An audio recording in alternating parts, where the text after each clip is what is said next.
Namaste. Welcome to the Everyday Thought from the Speaker's Yoga Diary, Volume 2, Day 89. Dear friends and viewers,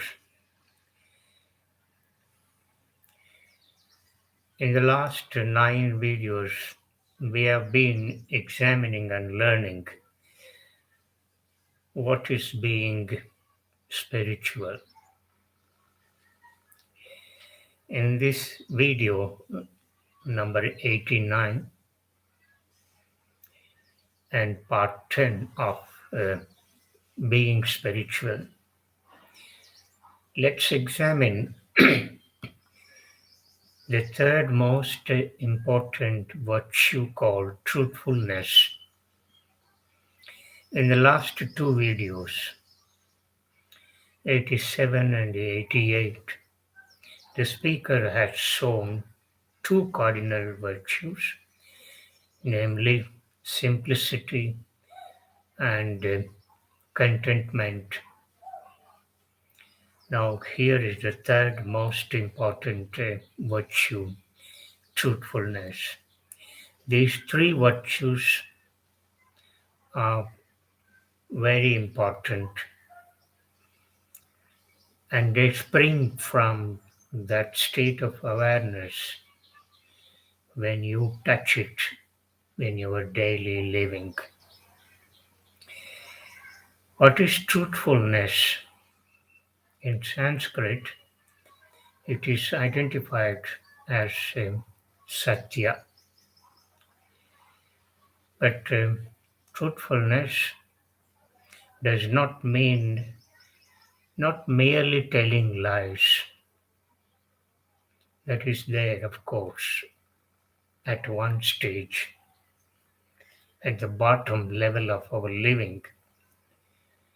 We need to follow this particular aspect of truthfulness, that is not telling lies, because telling lies creates more complications in our life. If you tell a lie and to cover it you need to tell multiple lies, and these multiple lies will create agitations in our mind called vrittis in Sanskrit. And when there are more vrittis, then your life will get disturbed and the peace, the order is completely disturbed. Therefore, we need to practice this particular aspect of truthfulness, that is not telling lies, at the bottom of our living. The truthfulness of life, that is the Satya Marga, happens with this particular aspect of not telling lies. This is the beginning of leading a truthful life. Not telling a lies is the starting point of leading a life of truthfulness. Not seeking something very higher, forgetting about all these aspects. And we can never attain that state because we need to start from the lower rung, which is very important, and that is what lays the strong foundation for your living, for your truthful life. So not telling lies lays foundation for leading a life of truthfulness. But how many of us do really practice this? And it is a big question because we tell so many lies. Maybe according to the situation, we act, and therefore, in order to mm, save our reputation, our involvement in a particular thing, we tell a lie. We tell lies in the workplace. We tell lies before our spouses. We tell lies before our children. We tell lies before our friends and neighbors. So when you take a paper, piece of paper, white paper, and before you retire at night, write down how many lies you have uttered that particular day, and you can understand where you are and what you are, and whether you are following this particular aspect of truthfulness in your living. So every night before you retire, take a piece of white paper and start jotting down the number of lies that you have uttered that particular day. And gradually you can reduce, not increase the lies day after day. Suppose you have uttered 10 lies this day at the time of your retirement at night. Then the following day you can reduce it to 8 or 9. Likewise, as you move day by day, you can gradually reduce the number of telling lies and then reach that 0 point. When you reach that 0 point, there you are. And you need to continue that state, that zero state of not telling lies in your living. Well, if that is continued, then you are on the path of truthfulness. Till then, you cannot. Now you will see a difference on the first day and on the last day when you reach the zero state. On the first day, you have uttered 10 to 20 lies, but on the 30th day or the 20th day, you have reached the zero state. You can see the agitations of your mind. On the first day, you have more agitations, more disturbances, more vrittis and modifications of your mind.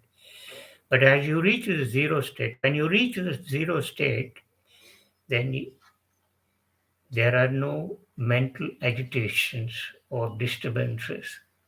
You attain that state of equanimity, order, peace. And this is the starting point for leading a truthful life in your living. Right? Hope that the listeners have understood this particular point, what truthfulness is. Satya. So, as the speaker has already said in the beginning, that it is not merely following, not telling lies in life. That is one aspect. That is what the speaker has emphasized till now. And you need to follow this in your daily living, right? It's not merely telling lies, but that is, of course, one aspect of your truthful life. But it is a complete uh, abstaining from all exaggerations, pretensions of all sorts, and equivocations, and so on. So it's not merely telling a lie, no? Even pretensions, pretending that you are not what you are, right? Showing off in the public. That is also that also comes under truthful living. So truthful living does not mean not merely telling lies. So it includes more and more aspects, because more and more aspects that uncover your your real nature. This is look at another aspect of truthfulness. This is leading a dharmic life. Dharmic life means not a very big life, something running away from the worldly life and retiring in the forest.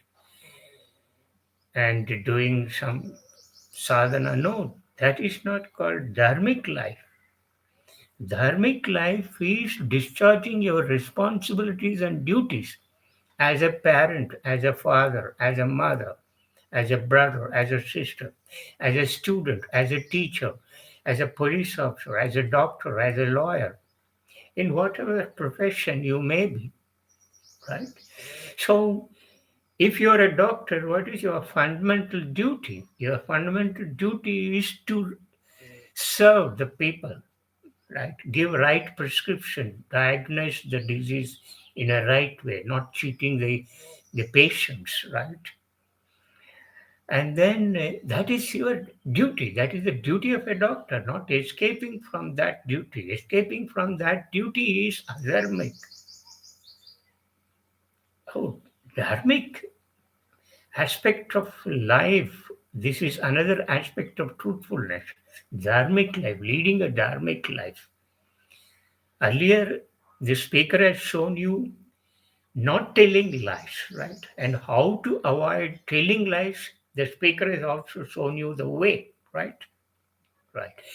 But dharmic is another aspect. Leading a dharmic life is another aspect of truthfulness. And the speaker has just now said what dharmic life is discharging your responsibility and duties as given to you by society, by institution, by your family, or anything. Doing it with a complete involvement, with a complete involvement of serving this society. That is very important. Any profession, any occupation is meant for service. Do not say that this particular profession is only for public service, the other profession is not meant for public service. No, every piece of profession, every piece of job is meant for serving the society, serving the people. It's only by serving the people, serving the society or institution in the right way will create that ecological balance, that balance within you. Otherwise, it will discharge, it will result in disorder. So, as a teacher, what is your fundamental duty? To go to the class regularly, on time, yes. Give blessings, deliver the goods to the students, take care of the average and below average students, pay enough attention to them, give some tutoring to those students, give consultancy to the poor students, how to come up and motivate the students, right? Give, take extra classes, remedial classes to improve their level of understanding and learning, right? This is the part of being a teacher. When you don't do this, when you are not regular to the class, when you do not go to the class on time, when you just teach in a very indifferent way, right? You do not pay any attention to the students, whether they are uh, following your teaching or not, and you just come and sit and go away. This is called adharmic. I hope the viewers are trying to understand what this dharmic life. Dharmic life is another aspect of being truthful, not merely telling lies. No. So discharge your. As a father, what is your duty? As a mother, what is your duty? Right. Now, as a citizen of society, what is your duty? Oh, it's not that I can do whatever I want in society. Then it disturbs the semblance of order in the society. Oh, following the rules, the norms laid down by society, and at the same time seeking the inward freedom within, inward freedom. is what is known as truthfulness. You need to strike a balance between these two. It's not that violating all those rules and norms in society, because those rules and regulations are meant to maintain order in society. Otherwise, it creates chaos. So, therefore, observing such rules, right, and at the same time seeking inward freedom, it is this is what is known as leading a truthful life. So, this video, the speaker has touched two aspects of being truthful. One is not telling lies and leading a dharmic life. When you follow these twin aspects of truthfulness, then you are on the higher path of truthful life. You move to the higher lung. You move to the higher rung of the truthful life. Then you can seek the higher. So, therefore, these things we forget in our life. They are very simple, but we don't follow them. Just because they are simple, we don't. We ignore them, right? And therefore, we make our life more complicated. So the riches get accumulated in us, and vasanas get accumulated, samskaras will get accumulated, and thereby your whole consciousness is completely covered by these samskaras, and this will make you ineligible to lead a life of being spiritual. So, this truthfulness is also very important virtue. But as the speaker has been repeatedly saying in video after video, that what is more important is not that we should cultivate these virtues deliberately or purposefully or with some motive. No, or just to give some kind of public show, telling the public society, here I am following these virtues, or not for that kind of exhibition, right? Such virtues will not stand with you, because, as the speaker has already said, virtues must spring naturally from within. They should not come from outside. Virtues that come out from within alone will stand with you long. You cannot violate them because they have come from the deep of your being. So they stay with you, they will not go. Such virtues. And such virtues will arise only from that state of awareness when you touch it in your life. Namaste. Thank you very much for listening.